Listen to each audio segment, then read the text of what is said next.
अब आप भगवद गीता की यह आध्यात्मिक व्याख्या YouTube और अन्य सभी स्ट्रीमिंग प्लेटफॉर्म्स पर सुन सकते हैं।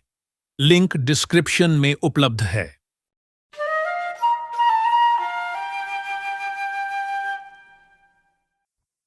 श्रीमद् भगवद गीता चैप्टर 4 श्लोक 40।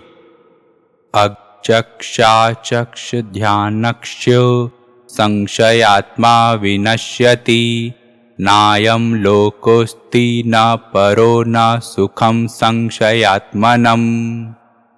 विवेकहीन और श्रद्धा रहित मनुष्य का पतन हो जाता है।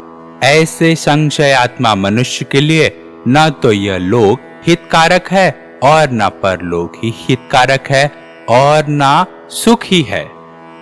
तो भगवान कृष्ण बोलते हैं कि जिस इंसान में विवेक बहुत कम है और जो श्रद्धा भी नहीं करता है, तो उस इंसान का खात्मा होना, पतन होना एकदम गारंटी है। क्योंकि ऐसा इंसान हमेशा डाउट में रहता है कि ये करूं कि वो करूं। एक तो उसका विवेक कम है, ठीक है, इंटेलेक्ट कम है, और इंटेलेक्ट जितना है उसके पास उसका भी वो इस्तेमाल नहीं करता है।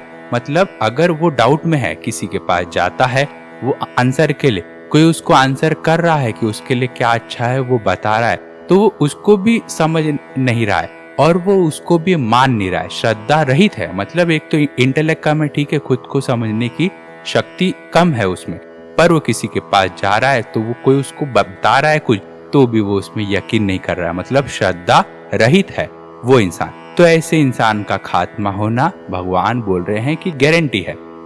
और फिर भगवान बोलते हैं कि ऐसे संशयात्मा मनुष्य के लिए, मतलब जो हमेशा कंफ्यूजन में, जो हमेशा डाउट में जो लोग रहते हैं, उन लोगों के लिए यह लोक मतलब मटेरियल वर्ल्ड जो है, यह हितकारक नहीं है। और परलोक मतलब जो सोचते हैं कि मैं अच्छा करूं तो मेरे लिए अच्छा जगह रहेगा, स्वर्ग जाऊंगा, ये करूंगा, तो भगवान बोल रहे हैं कि जो लोग ऐसे हैं, कंफ्यूज स्टेट में रहते हैं हमेशा, उनके लिए यह लोक तो हितकारक नहीं है और परलोक भी उनके लिए हितकारक नहीं है और उनको सुख भी नहीं है। मतलब उनको यहाँ पे भी सुख नहीं है, उनको वहां पे भी जहां उनका मन है कि वो सोच रहे हैं कि मैं अच्छा कर्म कर दूंगा या कुछ कर दूंगा तो मैं स्वर्ग में मैं जाऊंगा, तो भगवान बोल रहे हैं कि ऐसे इंसान को कहीं भी सुख शांति नहीं मिल पाएगी।